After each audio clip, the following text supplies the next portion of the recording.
আশঙ্কায় সত্যি হলো, এবার বাংলাদেশে শুধুমাত্রই রবীন্দ্রনাথ ঠাকুর আক্রান্ত নন, এবার নজরুল পর্যন্ত আক্রান্ত। কারণ রবীন্দ্রনাথের পর এবার নজরুলকে অবমাননা বাংলাদেশে।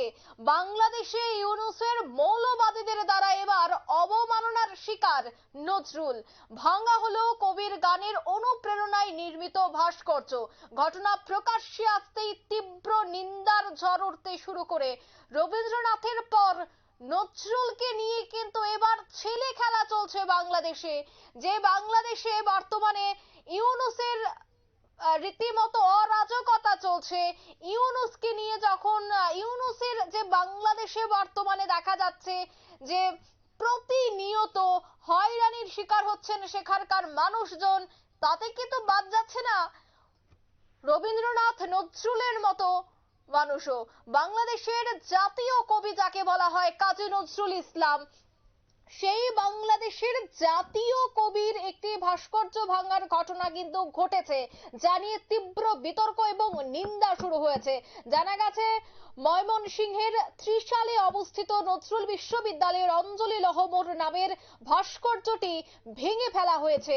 এই ঘটনায় সাংস্কৃতিক অঙ্গনে শোকের ছায়া নেমে এসেছে এবং তীব্র নিন্দা এবং সমালোচনার ঝড় উঠেছে। জাতীয় কবির ভাস্কর্য নষ্ট কিভাবে করতে পারে সেই দেশের মানুষজন, সেই দেশের মৌলবাদীরা? কি করছেন ইউনূস? নাকে তেল দিয়ে ঘুমাচ্ছেন? প্রশ্ন কিন্তু তুলছেন সংস্কৃতি প্রেমিকরা। কারণ যে অঞ্জলি লহমর রীতিমতো বিখ্যাত এবং প্রত্যেকেরই জানা, সেই ভাস্কর্য পর্যন্ত নষ্ট করার চেষ্টা, সেই ভাস্কর্যটি ভেঙে ফেলা হয়েছে, যেটা কোনোভাবেই মেনে নেওয়া যায় না। যে দেশের জাতীয় কবি অপমানিত, অবমাননার শিকার, সে দেশের সাধারণ নাগরিকের কি অবস্থা ভাবুন একবার। এ বিষয়ে কিন্তু এবার দেখা যাচ্ছে যে তীব্র প্রতিক্রিয়া শুরু হয়ে গেছে। এই বিষয়ে দেখা যাচ্ছে যে ইতিমধ্যেই নিন্দার ঝড় শুরু হয়ে গেছে দেশ বিদেশে। ভাঙা হচ্ছে কবি গানের অনুপ্রেরণায় নির্মিত ভাস্কর্য, আর তাতেই কিন্তু সংস্কৃতি মহলে তীব্র নিন্দার ঝড় উঠতে শুরু করেছে। এই বিষয়গুলি কোনোভাবেই মেনে নেওয়া যায় না। বিস্তারিত সেই বিষয়ে জানবো। টেলিফোন লাইনে এই মুহূর্তে যুক্ত হয়ে গেছে নজরুল অনুরাগী সুদীপ্ত শেখর মিশ্র। প্রথমে আপনাকে নিউজ ভ্যানগার্ডের পর্দায় স্বাগত জানাচ্ছি।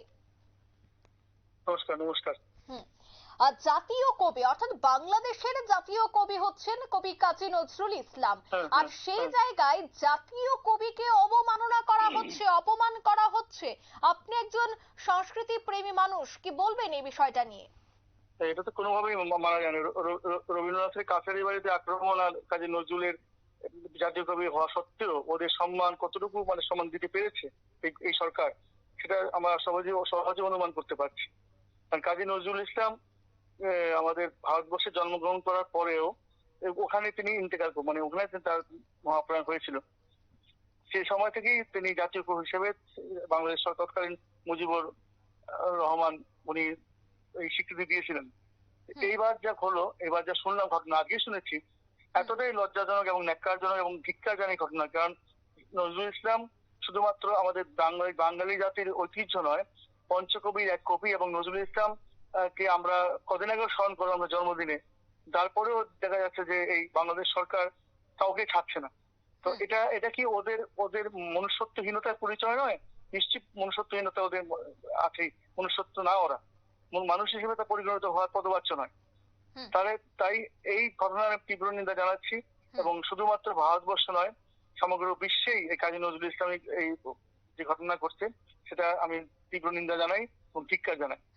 অন্যদিকে বাংলাদেশে দেখা যাচ্ছে, এবং আপনি যে কথাটা বলছিলেন যে বাংলাদেশে বর্তমানে বিভিন্ন জায়গায় হামলা হুজ্জুতির মতো ঘটনা ঘটছে। ইউনূসের আমলে মৌলবাদীরা যেভাবে বিভিন্ন জায়গায় আক্রমণ সংগঠিত করছে, সে জায়গায় কি মনে হয় সংস্কৃতি ধীরে ধীরে মুছে ফেলার চেষ্টা করা হচ্ছে বাংলাদেশে? সংস্কৃতি কি মুছে ফেলতে পারবে এসব করে? পারবে না। কারণ মৌলবাদীরা যতই চেষ্টা করুক না কেন, মৌলবাদীরা কিন্তু সাকসেসফুল হয়নি। কিছু সময় হয়েছে হয়তো বা, কিন্তু সবসময়ের জন্য সাকসেসফুল তারা হয়নি, হতে পারবেও না। তাই আমার মনে হয় যে এই মৌলবাদীদের সে আচরণে আমরা ভীত সন্ত্রস্ত হয়ে পড়বো, এটা ভাবার কোনো অবকাশ নেই। মৌলবাদীরা কাজ করেছে, কিন্তু পরবর্তীকালে ওদের সেই ফল ভোগ করতেই হবে। কারণ কাজী নজরুল ইসলামকে অপমান করা মানে আমাদের সমগ্র বাঙালি জাতিকে অপমান করা। হুম, অসংখ্য ধন্যবাদ আপনাকে। আমরা কথা বলছিলাম সংস্কৃতি প্রেমী সুদীপ্ত শেখর মিশ্রের সাথে, এবং তিনিও একজন সংস্কৃতি নিয়ে থাকেন, তিনিও একজন নজরুল অনুরাগী, এবং তিনি কিন্তু এই বিষয়টা নিয়ে তীব্র ধিক্কার জানিয়েছে বাংলাদেশকে, বাংলাদেশের মৌলবাদীদের। কারণ বাংলাদেশের জাতীয় কবি হচ্ছে কাজী নজরুল ইসলাম, আর সেই জায়গায় কাজী নজরুল ইসলাম বিশ্ববিদ্যালয়ের অঞ্জলি লহমর নামের যে ভাস্কর্যটি তা পর্যন্ত ভেঙে ফেলা হয়, যা কবির গানের নামের সাথেই মিল রেখে তৈরি করা হয়েছিল, সেটিকে পর্যন্ত ধ্বংস করে দেয় এই মৌলবাদীরা। একদিকে বিশ্বকবিকে অপমান, অন্যদিকে জাতীয় যে কবি অর্থাৎ কাজী নজরুল ইসলাম, তাকেও পর্যন্ত রীতিমতো অপমান করা হচ্ছে। কারণ আশঙ্কা এটাই ছিল যে রবীন্দ্রনাথ ঠাকুরকে যদি তারা অপমান করতে পারেন, পিতৃ সম্পত্তি যদি ধ্বংস করতে পারেন, সে জায়গায় আগামী দিনে নজরুলের বিভিন্ন ভাস্কর্য এবং যে ঐতিহ্য বা লেখালেখি রয়েছে সেগুলো ধ্বংস করতে প্রস্তুত থাকবে বাংলাদেশ। এবং সে আশঙ্কাই যেন সত্যি হলো। এক প্রকার অভিশপ্ত যে সময় তা নেমে আসছে বাংলাদেশের জন্য, তার বলার অপেক্ষা রাখছে না। কারণ সংস্কৃতিকে কিভাবে মুছে ফেলা যায় তার জন্য মরিয়া হয়ে উঠেছে এই ইউনূসের বাংলাদেশ, যার জন্যই মুক্তিযোদ্ধাদের জুতোর মালা পরিয়ে দেওয়া হচ্ছে। যে জায়গায় দেখা যাচ্ছে রবীন্দ্রনাথকে অপমান করা হচ্ছে, অন্য জায়গায় কাজী নজরুল ইসলাম, যাকে আমরা শ্রদ্ধা করি, শত কোটি প্রণাম করি, সেই কাজী নজরুল ইসলামও আজ বাংলাদেশে রীতিমতো অবমাননার শিকার। এই বাংলাদেশ নিয়ে কিন্তু রীতিমতো সমালোচনার ঝড় উঠতে শুরু করেছে সোশ্যাল মিডিয়া নয়, গোটা দেশ গোটা বিশ্ব জুড়ে। নিয়ে নিচ্ছে ছোট্ট একটি বিজ্ঞাপন বিরতি, সঙ্গে থাকুন।